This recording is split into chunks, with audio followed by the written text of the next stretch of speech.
And with that, Urban Meyer on a feisty college football weekend is joining us live, three-time national champion. By the way, he's at the Bellagio. He's getting voted into the College Football Hall of Fame tomorrow. I've been to Bellagio's nice, by the way. And they got some pretty swanky restaurants in there. Make sure you don't have to pick up the bill, and you won't. So I said, all things said, Miami getting in, Notre Dame not, I thought was the right call. I don't care about Tulane, James Madison. They'd never make it in my playoff.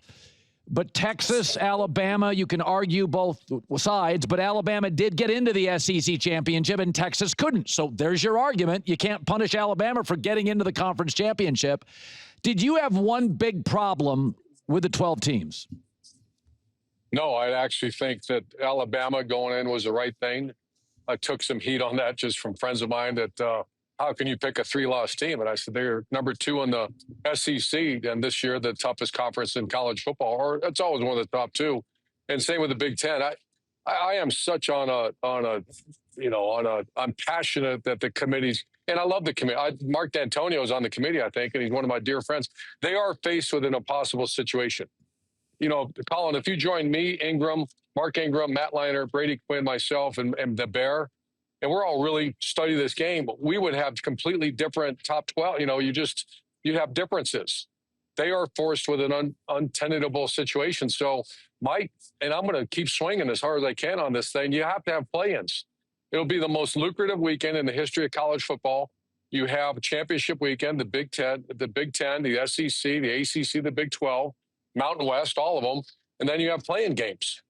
And the play-in games there's no more committee. It's just seeding. Yeah. It's not people making decisions who win. Because someone asked me this question: was Notre Dame better than Miami at the end of the year? And I don't know. I mean, I thought Ohio State was better than Indiana. Right. There's only one way to decide that. They played. And I'm a Notre Dame nut. I love Notre Dame. I love Marcus. So quit stopping with always anti-Notre. No, I'm not. They played. So it's over. It's done. Move on from that conversation. Well, they played early. It doesn't matter. They played. When you have people making decisions, and I made this comment because my friend Jared DiNardo said it too, it's the only multi-billion-dollar industry in the history of the United States where volunteers are making decisions. You can't do that. Yeah. Listen, like you, I tend to, in big games, go with the roster with a lot of NFL bodies if I like both coaches. The pass rush that Indiana got on Ohio State, and I mean, this wasn't like schemey. It was bulldozer. It was bullying. Were you surprised by the defensive front of Indiana pushing Ohio State backwards for about 3.5 hours in many instances? I was, to a degree. I've seen Indiana up close and personal. I made the comment it's as well-coached team as there is in my lifetime. But Todd McShay also pointed out to me it's also the most talented roster in the history of IU football by far. 8 projected NFL draft picks. That's more than the last 8 years combined. Wow. So it is a very talented team. I stood on the field. Indiana's big, athletic, and well-coached. I use the term, they are an SEC front-looking team, and they look like it in Indianapolis, no doubt.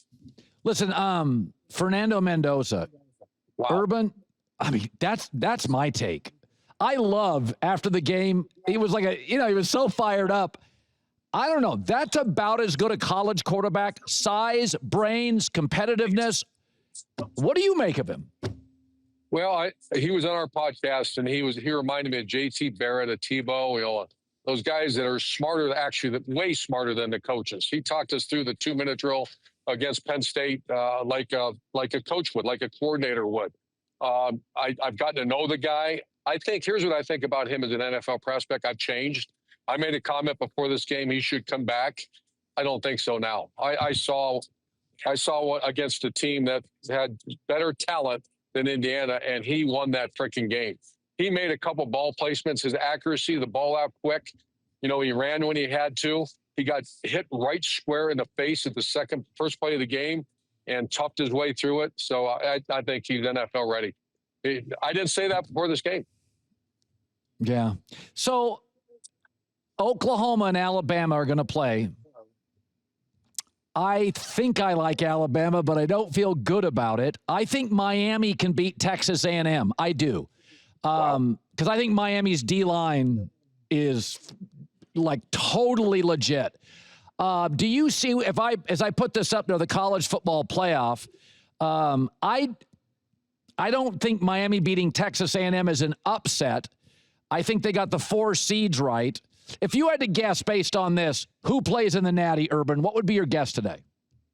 I'm saying Georgia against Ohio State in the semi, and then I'm saying Oregon and IU in the semi, and then those are the final 4. I don't know. I think it's going to be incredible football at the end of the season. I like the bracket. I like the way they did it. You know, I'm going to say 2 words about Miami. Carson Beck. Yeah. If he takes care of the ball, they can win. If he doesn't, they'll lose. That's time tested. That's at Georgia. That's now at Miami. If he takes care of the ball, you're right. That's the only concern I have in that one. You're getting inducted into the Florida Ring of Honor. You're getting inducted tomorrow into the College Football Hall of Fame.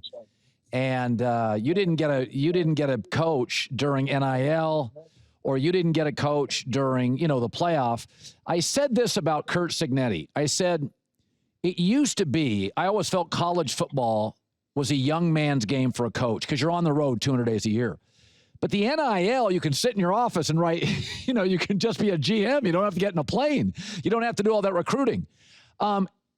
Marcus Freeman's a young guy, good looking, young. He's built for college football. He's going to get an NFL offer. With all the movement and the weirdness of college football, a sport we love, if you were Marcus Freeman, you just got told you're not in, which I think was a right move by the committee, would you stay in college football, or would you take a New York Giants level job? What do you do if you're Marcus Freeman? Because that is going to be a story the second the NFL season ends. Marcus is my friend. He's not asked me, but I would say you stay in college 100%. You have controllables in college as a head coach. In the NFL, I found there's so many uncontrollables that you don't have. Whether it's the GM, you have an owner, you have all kinds of things. In college, it's you. And at Marcus Freeman at Notre Dame, now he has great support from the AD and the president, et cetera, et cetera. But Marcus Freeman, as I found out, you give up so much when you take that next step, and so much that's out of your control. And plus, you're going to lose in the NFL. It's built, and I'm not sure the Marcus I know, he can't take losing like I can't take losing. You're going to win at Notre Dame. Now, are you going to win the national title? I don't know, but look at their schedule. He's going to play a season every year where he's favored in at least 9 or 10 of those games, maybe more. That doesn't happen at the next level. What did you make with USC being number 1 in recruiting? In fact, number 1 was SC. A lot of people thought Oregon was 2. Marcus Freeman, a great recruiter's up there. So was Bama. But what did you make of USC? Did you feel like it means something? Absolutely. And Lincoln Riley should be a great recruiter. I've always said this. You've heard me say this many. The one team I do not understand in college sports is University of Southern California. Why are they not Ohio State? Why are they not Alabama? I've always looked at that program as the top 3 job. You have everything right there. I'm looking on the TV right now, those beautiful uniforms, the history, the Coliseum. I mean, and more importantly, you get in a car and drive for 3 hours and you can fill a recruiting class. And plus you drive it. When you walk into every high school wearing that Trojan or wearing those colors, everybody knows who you are. So I congratulations. I'm glad they stuck with Lincoln Riley. I'm a Lincoln. I like the guy. I think he's an excellent coach. I think he just had to get real serious about recruiting. And maybe it wasn't him. Maybe it's USC that says enough of this stuff. Let's get going. And I almost cussed, so I'm glad I didn't. But yeah, enough's enough. It's time for USC to be in the final for sure. What we're talking about them not in the playoffs, Colin. I don't. USC.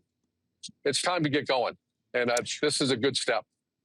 Let's go. One more question. I want to go back to Ohio State, Indiana. Now, I thought it was the biggest game in the history of Indiana football, and they crushed, and they deserve all of it.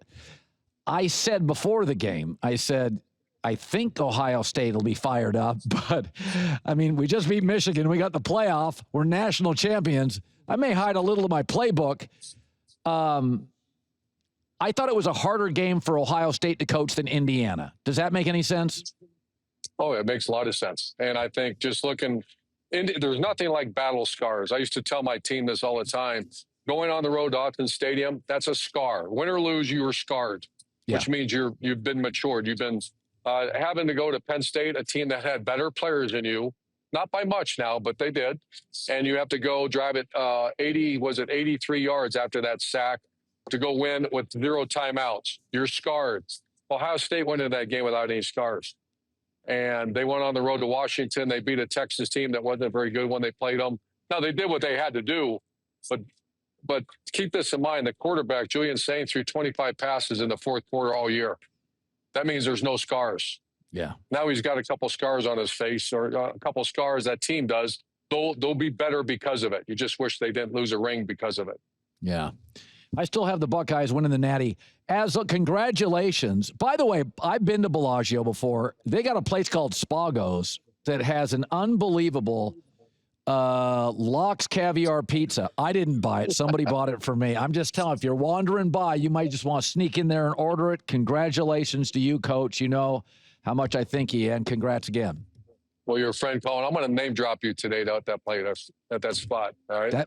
That'll get you a glass of lemonade for free. It won't get you the pizza I talked about. You're the best, Colin. Thank you. Hey, thanks for watching. If you enjoy that clip, make sure you click subscribe somewhere down here. From game highlights to exclusive interviews and rankings, we've got everything you need as a college football fan right here. College football on Fox.